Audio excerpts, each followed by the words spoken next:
अल्हम्दुलिल्लाह रब्बिल आलमीन वस्सलातु वस्सलाम अला रसूलिहिल करीम व अला आलिहि अस्हाबी अजमईन अम्मा बाद. We will start today's program inshallah by recitation from the Holy Quran.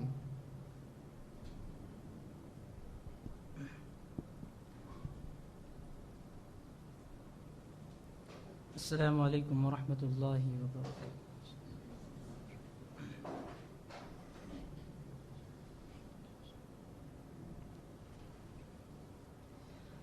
أعوذ بالله من الشيطان الرجيم.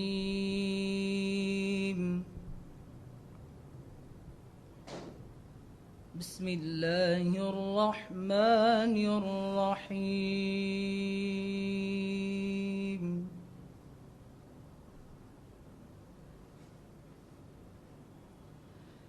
وإذ قال الله يا عيسى ابن مريم أأنت قلت للناس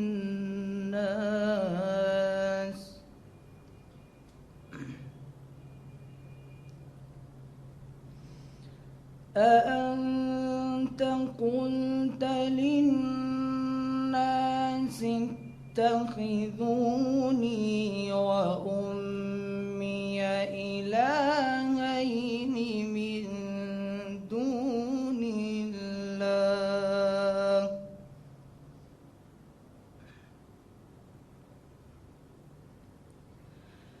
قال سبحانك ما يكون لي أن أقول ما ليس لي بحق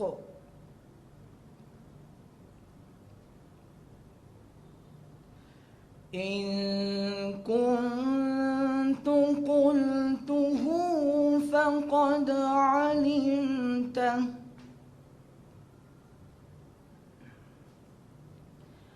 تعلم ما في نفسي ولا أعلم ما في نفسك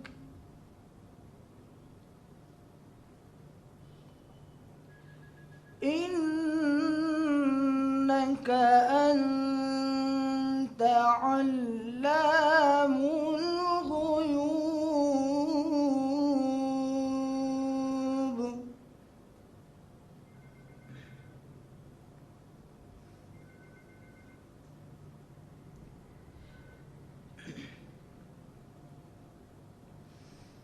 ما قلت لهم إلا ما أمرتني به أن اعبدوا الله ربي وربكم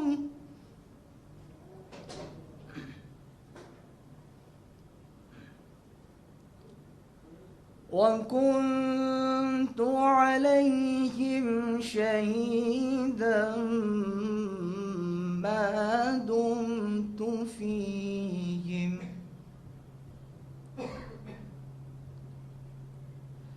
فلما توفيتني كنت أنت الرقيب عليهم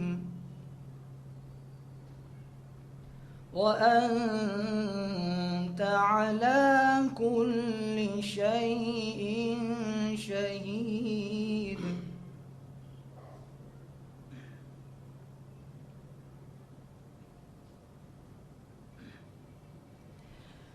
إن تعذبهم فإنهم عبادك وإن تغفر لهم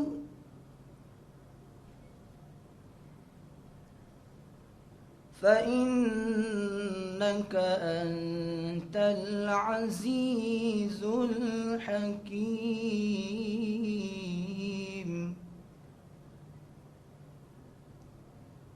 فإنك أنت العزيز الحكيم.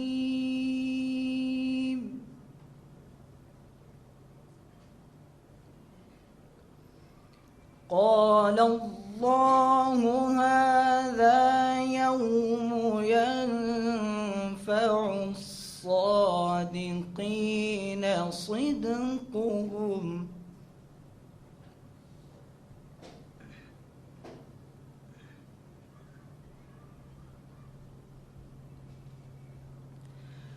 لهم جنات تجري من تحتها الأنهار خالدين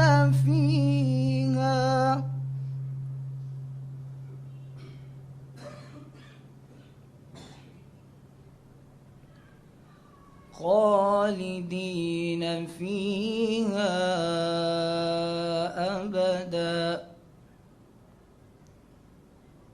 رضي الله عنهم ورضوا عنه ذلك الفوز العظيم.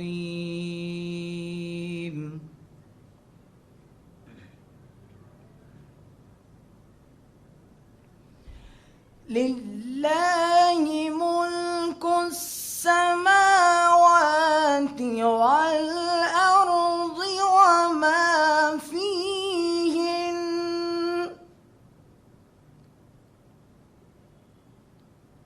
وهو على كل شيء قدير.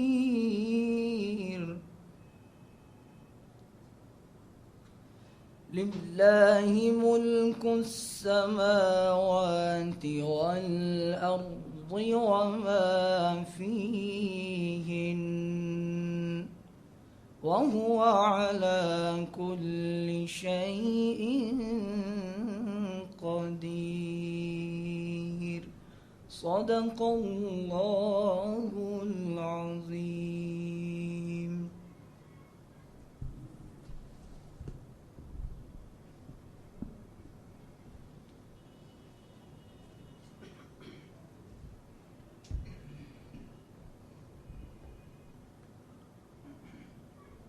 That was Brother Qari Mustaqim for you, who beautifully recited these verses from the Holy Quran. The verses are from Surah Al-Ma'idah, chapter 5, verses 116 to 120. Inshallah, now I will give you the English translation of the verses recited by the Qari.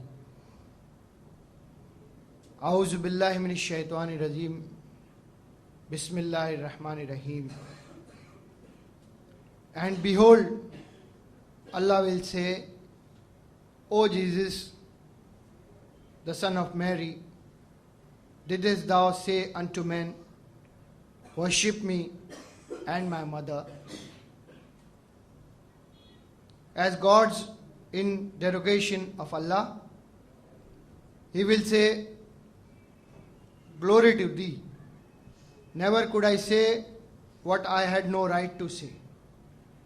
Had I said such a thing, thou wouldst indeed have known it. Thou knowest what is in my heart,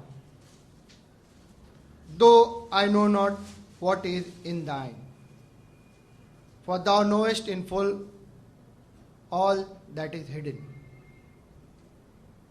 Never said I to them, aught except that thou didst commanded me to say to it, worship Allah, my Lord and your Lord. And I was witness over them whilst I dwell among them when thou didst take me up. Thou wast the watcher over them, and thou art a witness to all things. If thou dost punish them, they are thy servants. If thou dost forgive them, thou art the exalted in power, the wise. Allah will say, this is a day on which the truthful will profit from the truth. There are gardens with rivers flowing beneath them, their eternal home. Allah well pleased with them, and they will Allah. And that is the great salvation, the fulfillment of all the desires. To Allah doth belong the dominion of the heavens and the earth, and all that is therein, and it is He who hath power over all the things. Sadaqallah, Sadaqallahu al-Azim. Jazakallah Qari.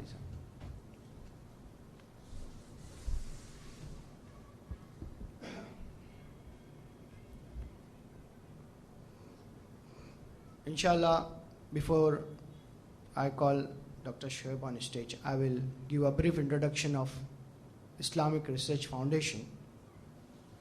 I request Dr. Shoaib Sayyed to come on stage.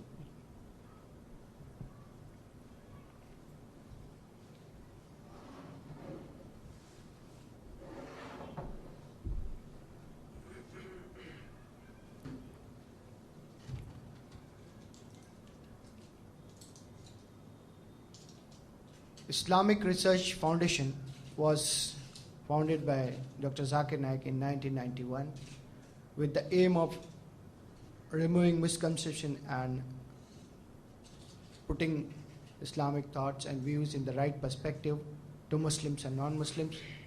With that, Alhamdulillah, this organization was established, and we got some facilities here which are available to brothers and sisters. Like we have got a library which you can which requires no membership, no registration, which is open from 10 o'clock in the morning till 6:30 in the evening, except on Friday. And there is a special ladies section where sisters can also pursue the research and their references. Then we have got a section in our reception where we give out video cassettes and DVDs for free hire against a small refundable deposit. And we've got a book section which sells almost 14 publications from around the world. It's called Islamic Books International.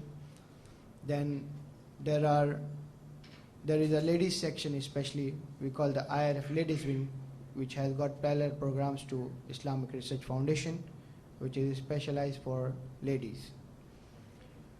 And there are other facilities also with us. For all the information, you can just come to our reception and have all the information there, brother.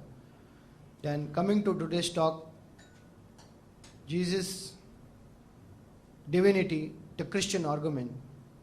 Our speaker today is Dr. Shoaib Sayyed here on stage.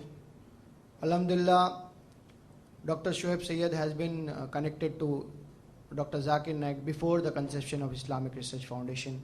He has been since with Dr. Zakir Naik, a very well-versed orator and alhamdulillah knowledgeable person on comparative religion. He has given numerous talks on numerous topics, especially on comparative religion around the world. He is a doctor by profession, but alhamdulillah he is a research manager with us here at Islamic Research Foundation. We have got a research department attached to our library, and he heads that department. And as I said, he is well versed in comparative religions, and just now he has written a few days ago from United Kingdoms after a very successful training program. He had been a faculty there, and he is the faculty, and last time he was the coordinator of that Dawa training program we had in here, Islamic Research Foundation. So I present to you today Dr. Shoaib Sayyed, one of our most senior members of Islamic Research Foundation. Inshallah, I will shed light on Jesus, Divinity, the Christian Argument, Dr. Shoaib Sayyed.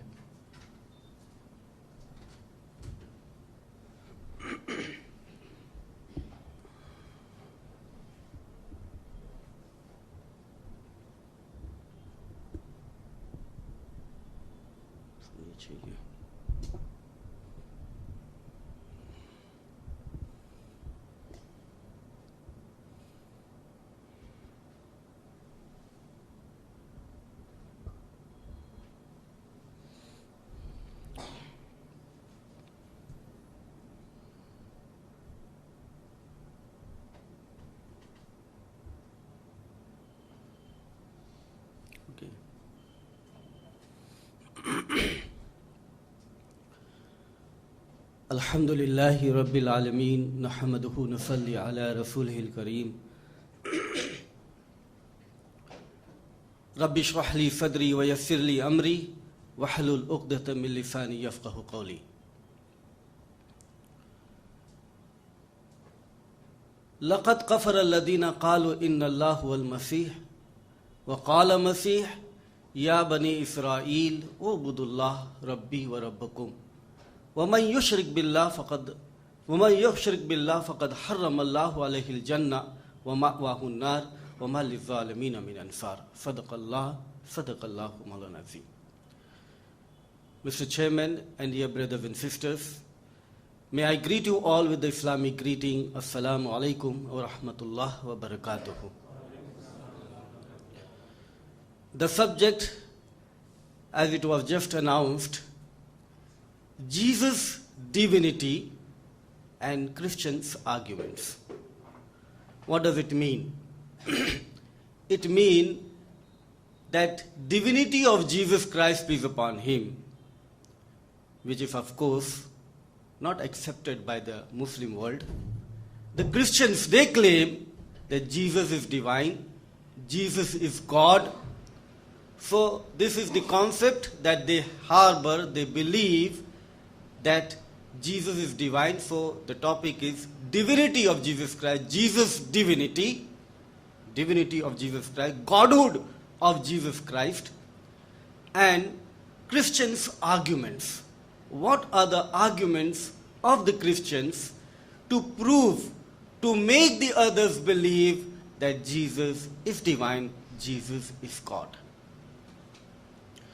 Let me at the outset tell you that in Christianity, in Christendom, Christians, they have this belief that Jesus is divine, Jesus is God, as a very important article or very important doctrine to have in their religion, otherwise their religion will not stand.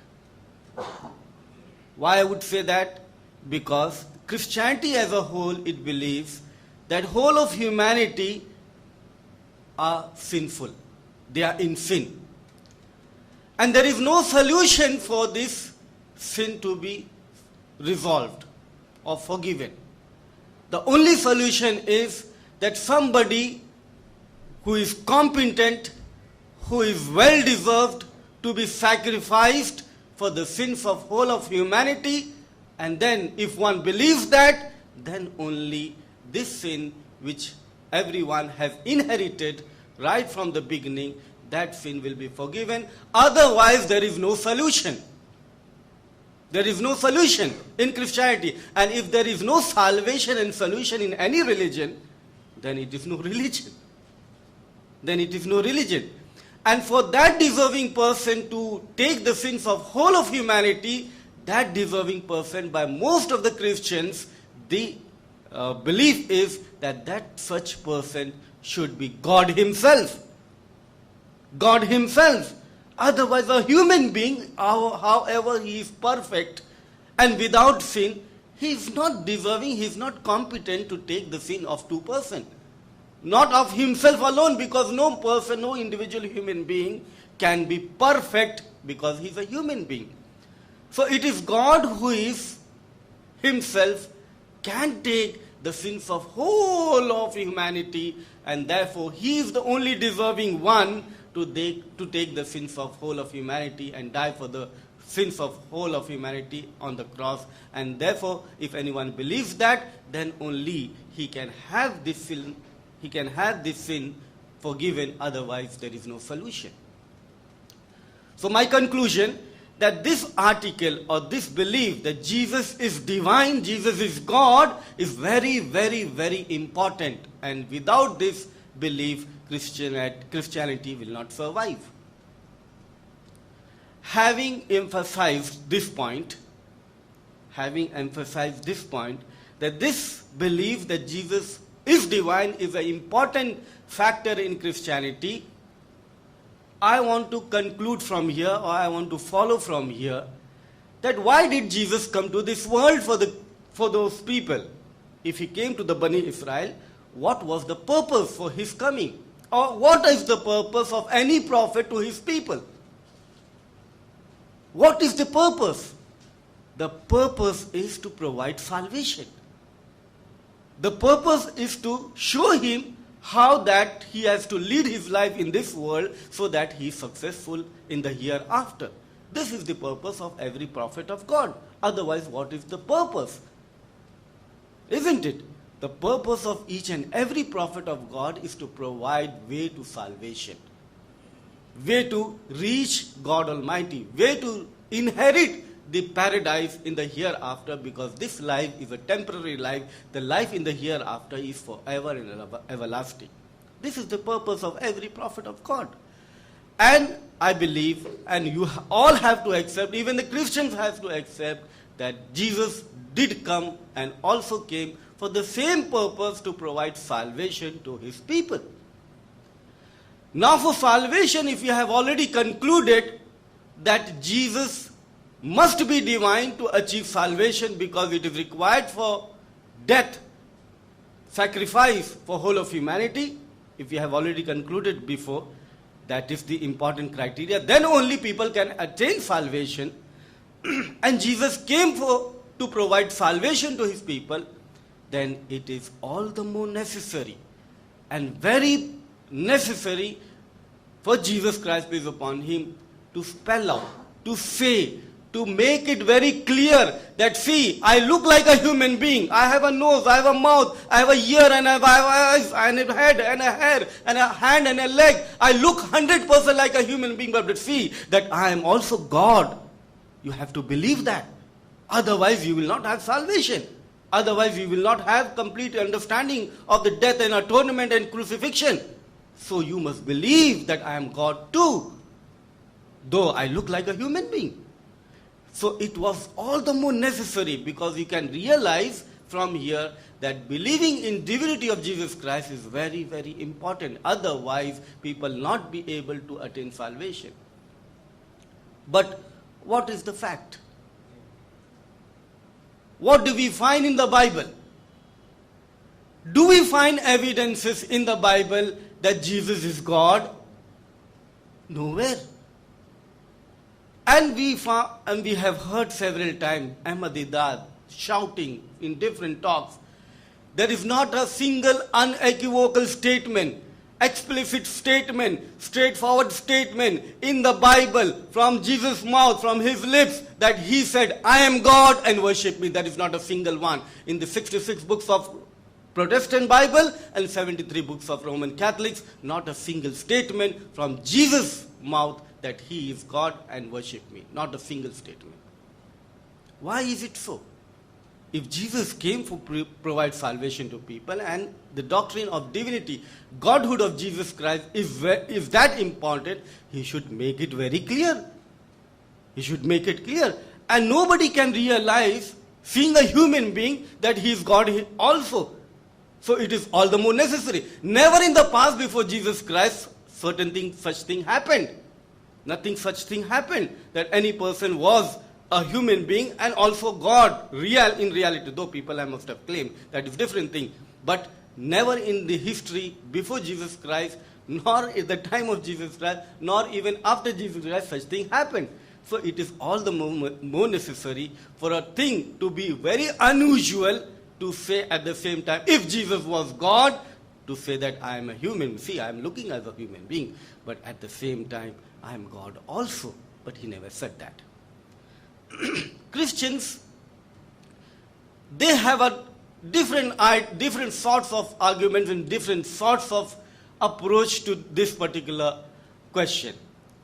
They say that it was not required for Jesus Christ to make a claim that he was God. It was not required. It was but automatic. From his lifestyle, from his dealings, one can easily conclude that he was God.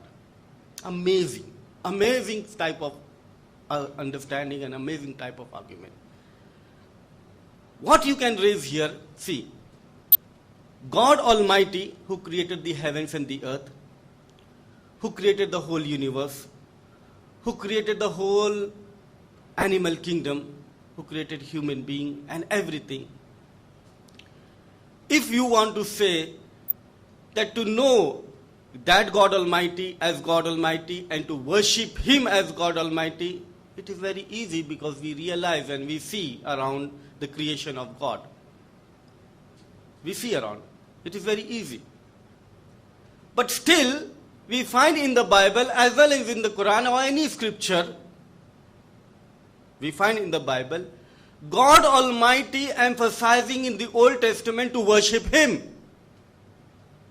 God Almighty, God the Father in the terminology of Jesus Christ or in the Bible, He is emphasizing in the Bible that people should worship Him, isn't it? God the Father, God Almighty. Jesus Christ Himself in the Bible, in the Gospels, is emphasizing that you should worship Him, God Almighty. Though, from the understanding of the creation and everything, people will easily realize that we should all worship God Almighty who created the universe. But still, God Almighty in the Bible, in the Old Testament and in the New Testament, we find evidences, not one, two, hundreds and thousands of it, I believe, which will have this emphasis that you should worship God alone. God alone, God Almighty. Jesus Christ in Luke chapter 4 verse number 8, thou shalt worship thy Lord thy God and Him only thou shalt serve. Jesus Christ saying that you should worship the Father, you should worship the God. And you will find such verses several times. Why is it necessary for God Almighty to say in the Bible that people should worship Him? Why is it necessary for Jesus Christ, peace upon Him, to say in the Bible that you should worship God Almighty? And why is it not necessary for God Almighty to say in the Bible that worship the Son? And why is it not necessary for Jesus Christ to mention in the Bible to worship Him? Just contradictory. I hope you are accepting, following the point. It's just opposite. God the Father, God Almighty, He has to mention for Himself that He is God and people should worship Him. But Jesus Christ is not required, amazingly, to say that He should be also worshipped if He is God. Just opposite. But this is the argument which is a false approach. Let us see what are the other arguments of the Christians. Though we do not have any such claim from the Christianity or any such claim straightforward from the Bible that Jesus is God. But let us see what are those claims. And there are several. And it is not possible to cover the time remaining that we have 30 minutes to cover all the arguments of the Christianity, all the arguments of the Christians, what they say to try to make others believe that Jesus is God. I will start with the uncommon one, the ones you must have not heard. And if you come across with the Christians, you will not be able to reply back or face them. The ones which are famous, and it has been famous by different cassettes that are available from the IRF. Alhamdulillah, you can very well easily know the answers from there. And you are all required to watch all the cassettes of Ahmad Deedat as a Dai. And I believe that each and every one of you here and those who are not even present, who are associated with the IRF, they all should be a part-time Dai at least. Part-time Dai at least. They must open their mouth. They must make a point to meet one Christian, one Hindu or one non-Muslim and speak about Islam to them. Make a resolve, firm determination that you should make this habit, make this as a hobby. You must meet non-Muslim and share Islam with them and speak to them about dawah or speak to them about a religion. This must be your duty, this must be your hobby, this must be your mission, this must be your passion. Make a firm resolve. If you are not doing it, start doing it. Start doing it. So, one of the argument of the Christians are that you see, Jesus was worshipped. You say that where Jesus Christ said, worship me, yes, in the Bible he was worshipped. Have you come across this argument? Have you come across this argument by the Christians? That Christians, they say that Jesus was worshipped. If you haven't come across, that means that you are not in field of dawah. If you haven't come across, then it means that you are not meeting Christian missionaries and Christian people, you are not sharing Islam with the Christians. This is a proof. That means you should be all now, see that you should start speaking about Islam, start gaining knowledge and start sharing with them. Is that clear? But now if you start sharing with them and you come across Christian missionaries, sometimes some Christian, though we know that all Christians are not practicing Christian and they are not well versed with the Bible, that's true. But if some missionary, it may happen that some missionary will put this question to you, that you claim that Jesus, where did that worship me? Jesus was worshipped. And we find in the Bible, Matthew chapter 9 verse 38, Matthew chapter 28 and certain places, that he was worshipped. John chapter 9 verse 38, that a disciple, he said, I believe, and he worshipped him. I believe and he worshipped him. Bible has that verse, worshipped him. Matthew chapter 28 verse 17, they believed, they came and they worshipped him. Worshipped him. The word worship is there. So we are caught. But we made a statement where Jesus said that worship me. So Jesus never said worship me. It is the people who are worshipping Jesus. If we take it from the face value, it is the disciple, he worshipped Jesus, and the people, other disciples, they came and they worshipped Jesus. So it is they who are worshipping. Jesus never said so that worship me. So our claim still stands good, alhamdulillah. But still they have a standing here to say that Jesus was worshipped and he did not object. And he did not object. Let us analyze what this word worship here in Greek is. The word for worship in Greek here in the New Testament, John chapter 9 verse 38 and else, the word is from proskuneusen. Greek word proskuneusen. Derived from the Greek word proskuneo. The word is proskuneusen, derived from the Greek word proskuneo. And what does proskuneo mean? What does proskuneo mean? Proskuneo mean literally licking of the hand. Licking of the hand. Or crouching. Or crawling. Or adoring. Or prostrating. There are several shades of meaning to this word proskuneo, Greek word meaning licking, paying respect, crawling, crouching, and adoring, or even prostrate.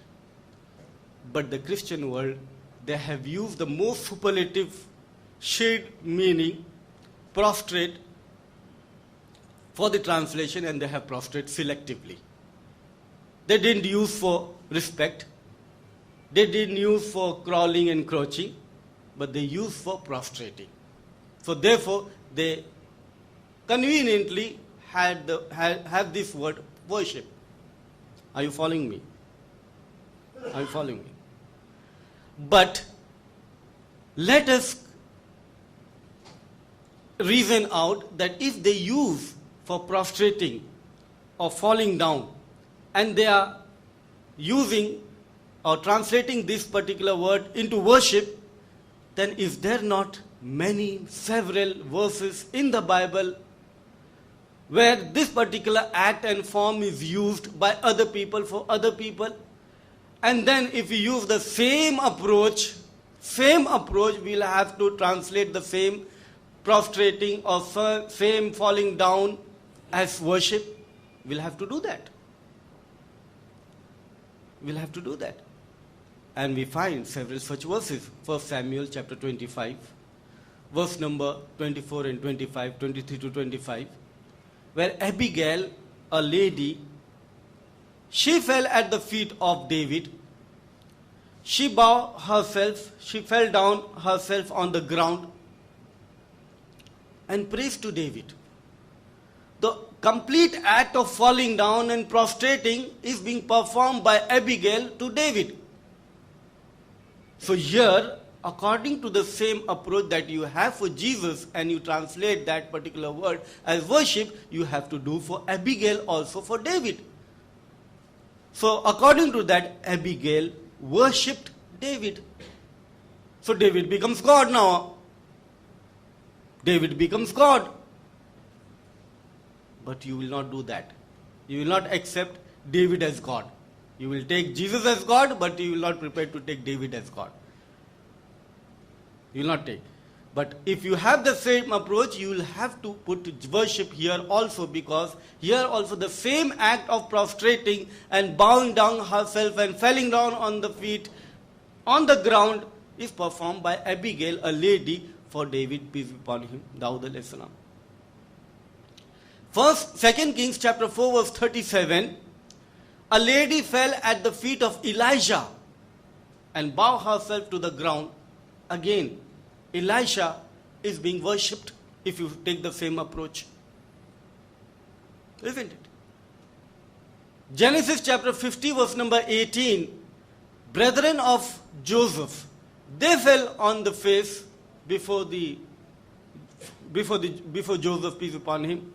So if you take the same approach of translating, then it means the brothers of Joseph, peace be upon him, they worshipped Jesus, they worshipped Joseph, but you will not take Joseph as God Almighty. You will not take Joseph. Like that, you have several in the Bible performing the similar act of falling down on the face, but you translate as falling down and bending down and prostrating and all those things, but you are not using the word worship, which you are doing for Jesus Christ in the New Testament. This is wrong. This is not appropriate. This is selective translation. Other argument similar type is that Jesus Christ is upon him. He was called Lord. He was called Lord. If he was not called God, yet he was called Lord. So if he is called Lord, then he is God. If he is called Lord, then he is called God.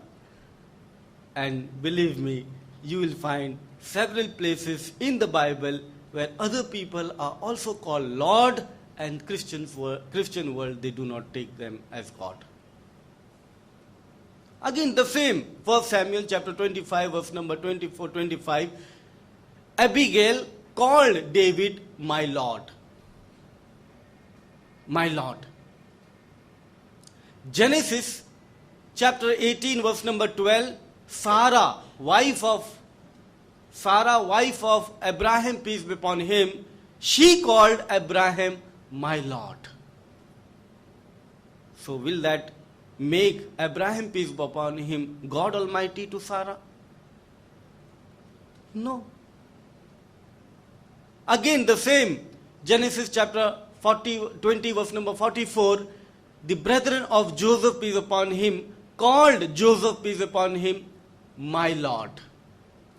So will that make, by calling my Lord, Joseph as God Almighty? No. Genesis chapter 32 verse number 4, Esau is called as my Lord by Jacob. Will Esau become God Almighty to Jacob now by calling my Lord? No. So here you realize that you translate or you understand certain thing for Jesus Christ selectively, but the same thing when it is there for other people, you deny. If you are doing that for Jesus Christ, then you will have to believe all these as gods, but you do not do that. So you are at fault. Then we have a very, very tricky impressive or very cornering verse which will knock out many Muslims or many people that Jesus is really claiming, or he's being claimed here as God Almighty. And that verse is from Isaiah chapter 9 verse number 6. Anybody knows this verse? Isaiah chapter 9 verse number 6. Nobody. Again I repeat that you are not in the field of dawah, which you should be. Or should I wait for that day when you are in the field of dawah, then I repeat this particular talk again, and then you can really appreciate. Inshallah, hopefully, maybe 1 year's time, I give, or 6 months' time. 6 months' time is more than enough. Isaiah chapter 9 verse number 6. Here it says that unto us a child is born. Unto us a child is given. Government will be on his shoulder. Wonderful Counselor, the mighty God, the everlasting Father, Prince of Peace. The word God is there. Mighty God is there. Isn't it? So I repeat again, the Christians, they try to point out that this is the prophecy for Godhood, or this is the prophecy for Jesus, divine, well advanced in years, in Isaiah, thousands of years before, not at the time of Jesus Christ, it is thousands of years before. In Isaiah, book of Isaiah in the Old Testament, God Almighty is prophesying for Jesus Christ peace upon him, that he will be a son given, that he will be a child born. And you know, because of the miraculous birth of Jesus Christ, his birth is hyped, isn't it? The birth of Jesus Christ is hyped as if he is the only child given to the world. He is the only son born, because he was born miraculously. So anytime, anywhere you find this particular phrase or statement, unto us a child is given, unto us a child is born, it simply refers directly to Jesus Christ. As if no other son is born, no other son is given. I hope you realize this. So here the statement starts in Isaiah chapter 9 verse number 6. Unto us a child is born, unto us a child is given. Government will be on his shoulder. Wonderful Counselor, the mighty God, everlasting Father, Prince of Peace. Here is the claim that Jesus is God. The Christians would say that, and they are saying that. They are referring to it. Let us analyze what actually it is. What actually it is. See, when the verse says, unto us a child is born, as I already said, it doesn't mean that only Jesus Christ was given and only Jesus Christ was born. Many, many, many people, and each and every one, they are born and they are given to their parents. Many people. The scholars, they say that this particular prophecy doesn't refer to anyone else but to the second son or third son of Isaiah. To the second son or third son of Isaiah himself, Isaiah prophet.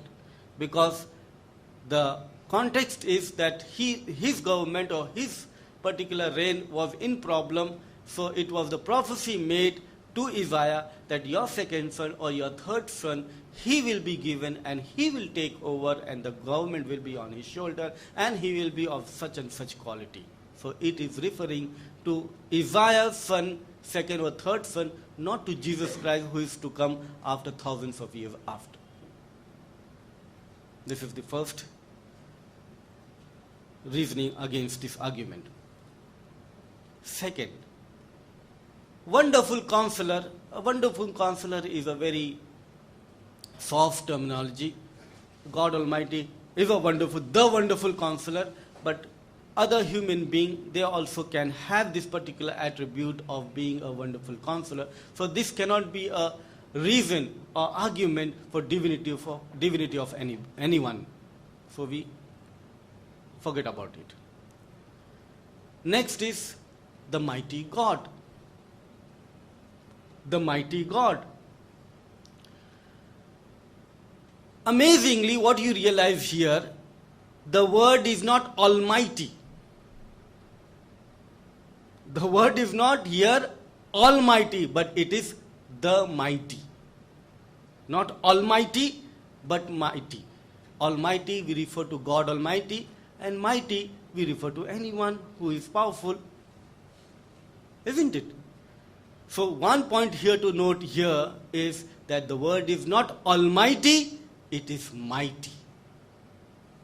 If it was almighty, then we could have referred to God Almighty.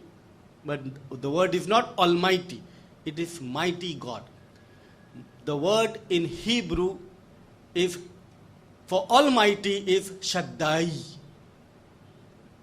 For almighty in Hebrew is Shaddai, that is for God Almighty. But the word Shaddai in Hebrew is not used here.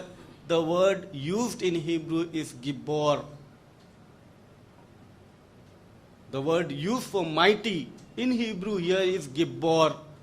And Gibbor, if you take the meaning and try to understand what is the meaning for the word Gibbor, the meaning of Gibbor is tyrant, excellent, warrior, intelligent, genius, mighty man.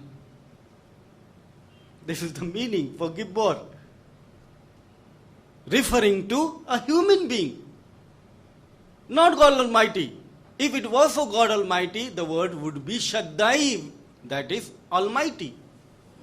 But it is not so. So the word is Gibbor. So this rules out. For God Almighty, it is referring to a human being. Then the word God, which is El, Ele, pronounced as Ele, El, God.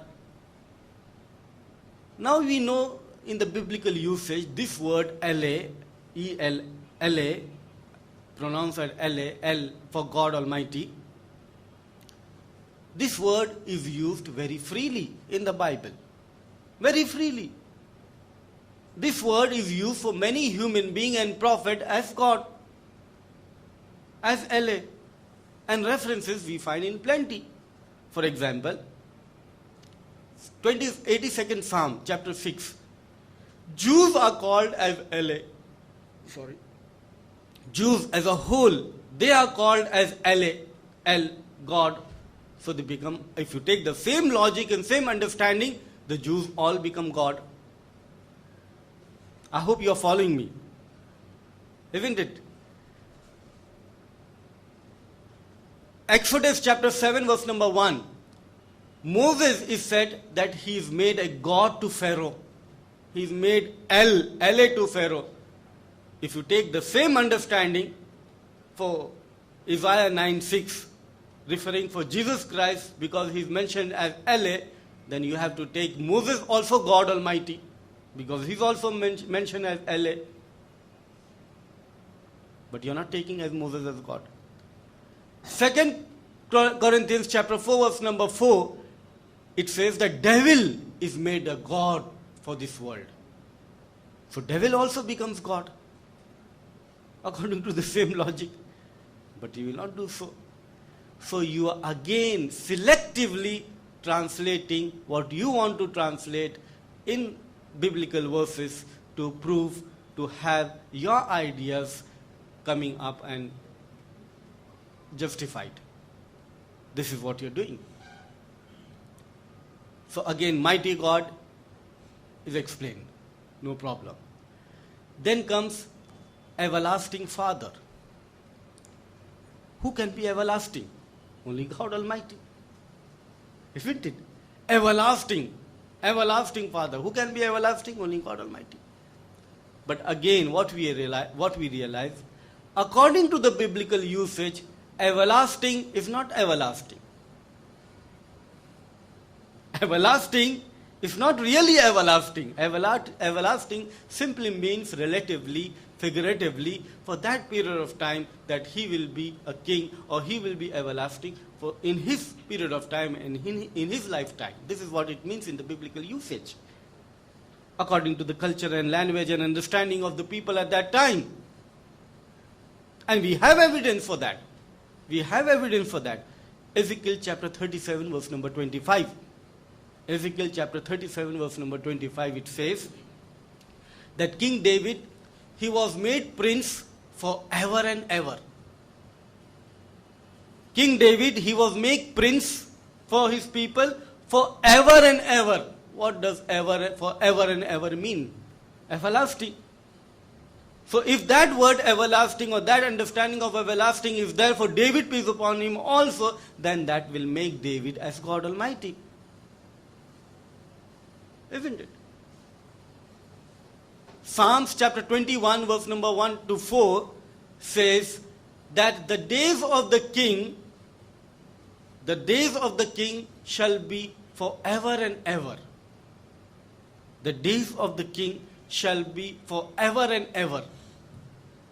If this forever and ever is everlasting, then this everlasting would also refer to this king, and this, the same logic of understanding of everlasting for Jesus Christ, according to you in 9:6, will make that, if that makes him as God, then here the king also will become God. So everlasting is really not everlasting. I hope you agree and understand. Then it refers to Father, everlasting Father. And the Christian world make us to understand that the Father in the heaven, he is the real Father.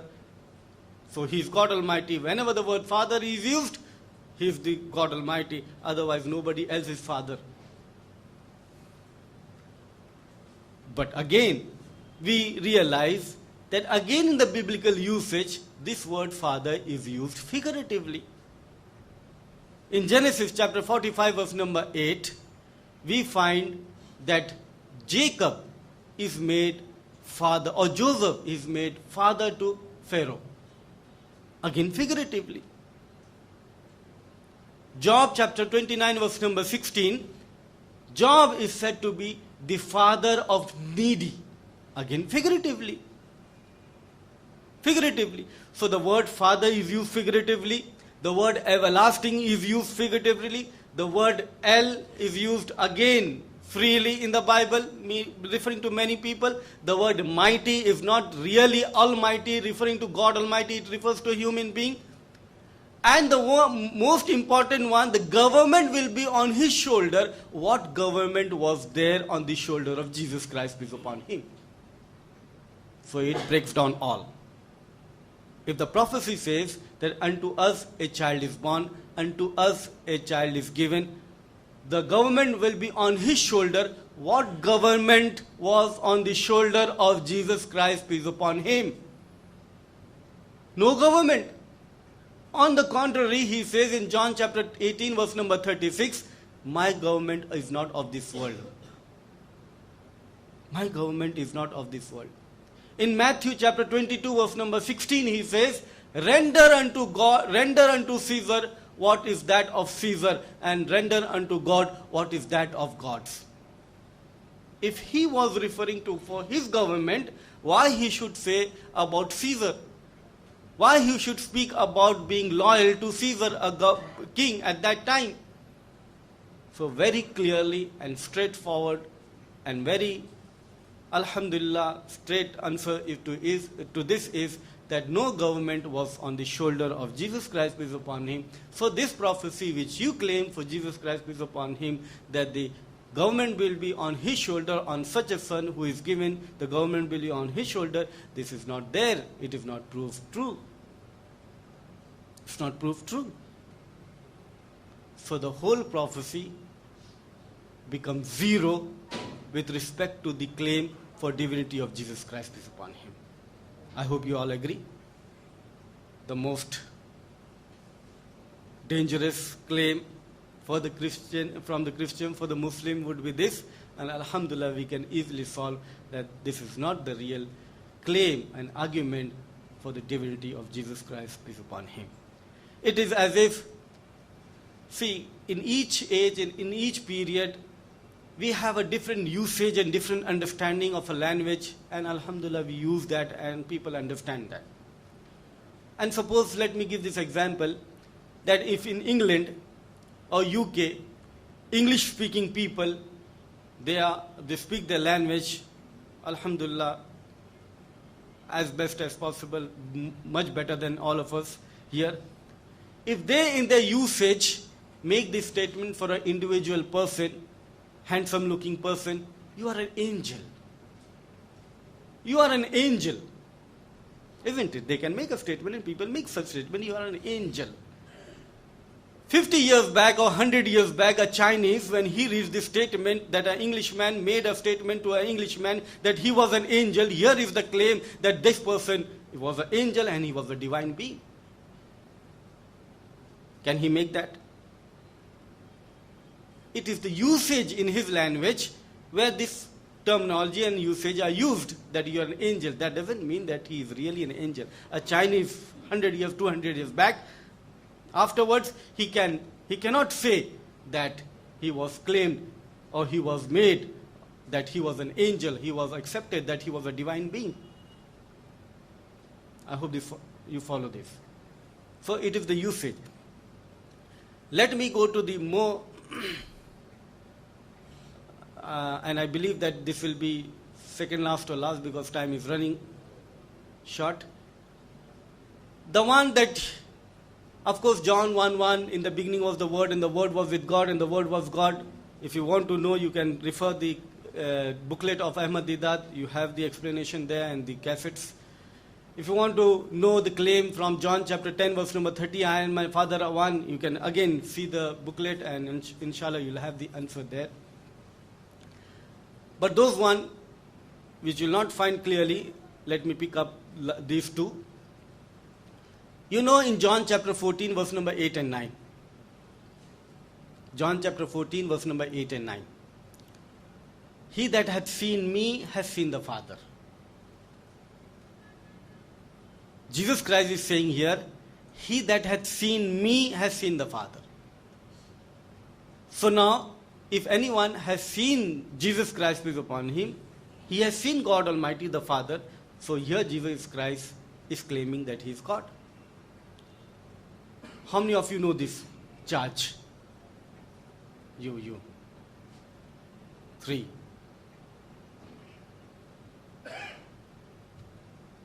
Again I repeat, most of you are not in the field.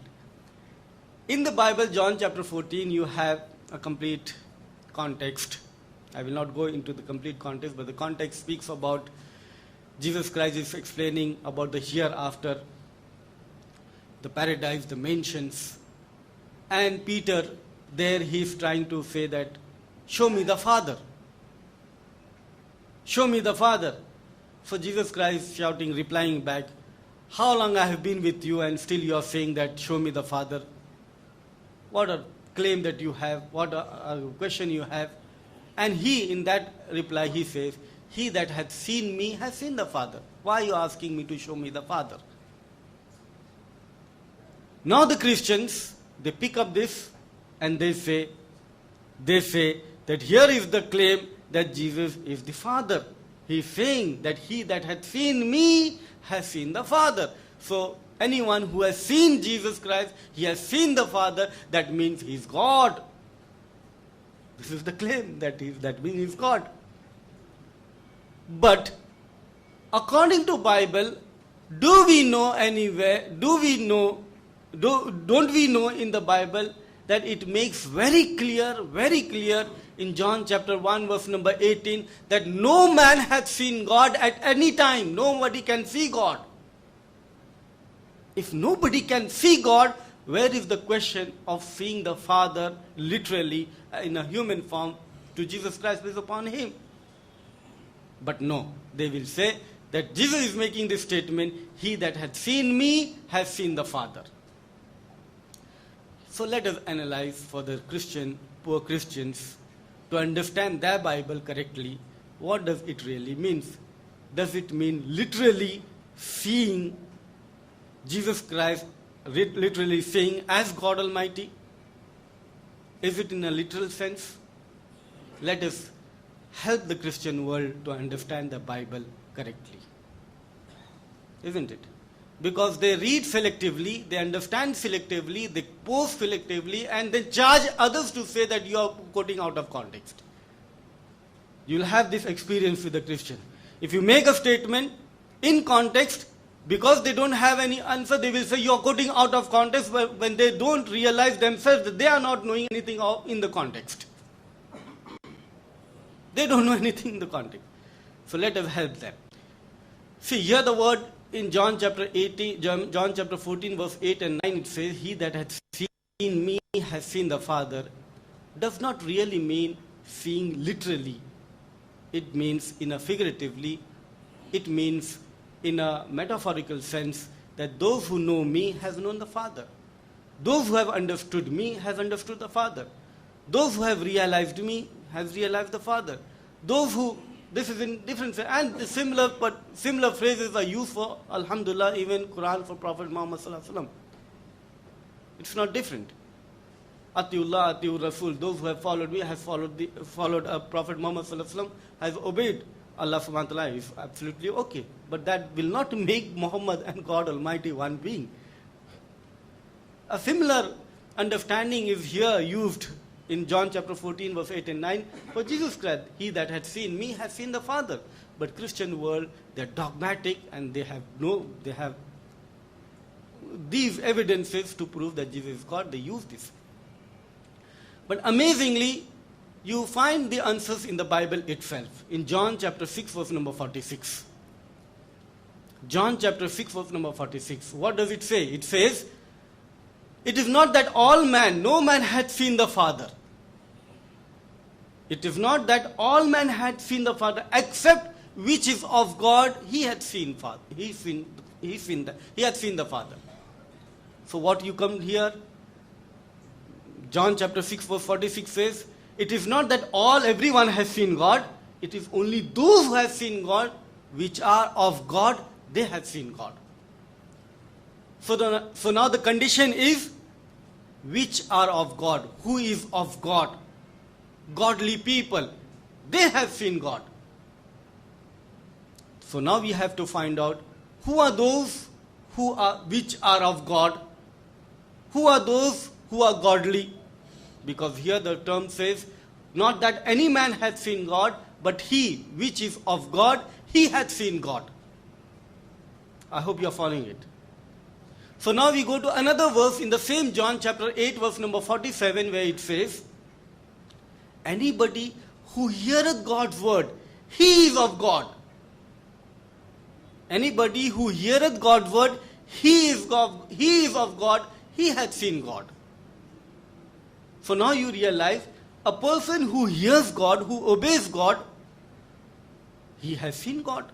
He is of God and he has seen God. Clear? So those people who hear God, who obey God, who follow God, they are of God. And according to John chapter 8, verse number 47, they have seen God. They have seen God.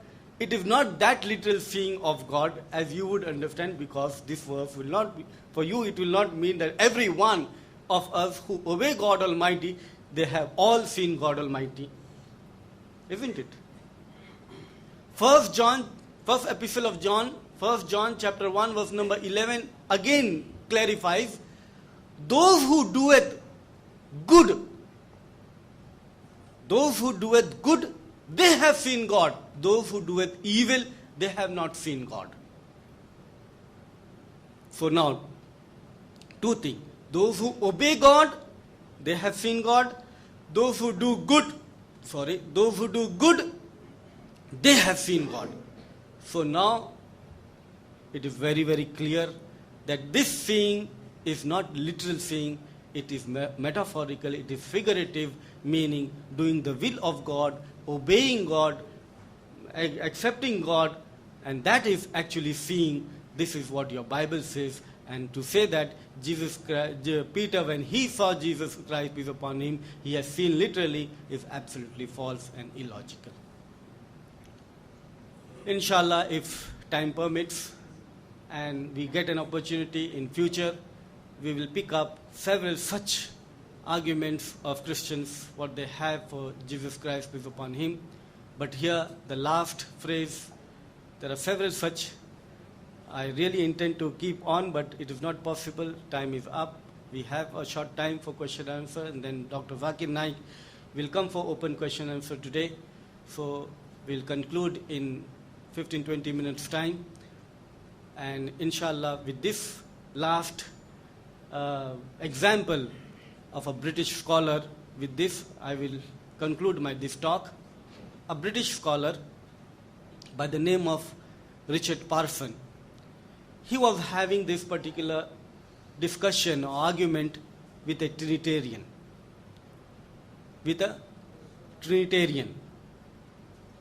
Those who believe that God is one but three, God the Father, God the Son, God the Holy Ghost. So he was discussing, Richard Parson, a scholar, he was discussing with a Trinitarian who was trying to prove that God is in Trinity, God is one but in three. And suddenly, 3 persons in a buggy, in a goni, on the street, they were just hopping and passing by. 3 persons in one buggy. 3 persons in one buggy, they were hopping and going by. And this Trinitarian shouted, "Here is the example for Trinity. See, 3 persons in one buggy, they are hopping and passing by. This is the example to prove that Trinity exists and Trinity is there." So Richard Parson says, "No, you should show me 1 person in 3 buggies that will prove Trinity."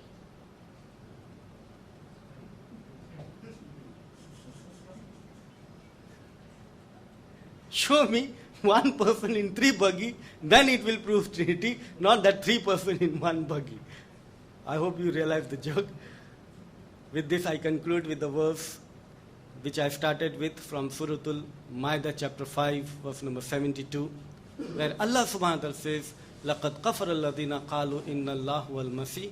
They do blaspheme, they do kufr, who say God is Christ, the son of Mary. But قَالَ Masih, but said Christ, Ubudullah, Rabbi wa Rabbukum, but said Christ, worship Allah, who is my Lord and your Lord.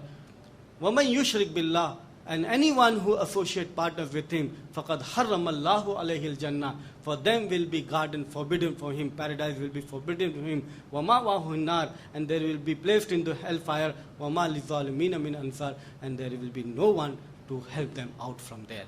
وَآخْرُ دَعْوَانَا أَنِ الْحَمْدُ لِلَّهِ رَبِّ الْعَالَمِينَ.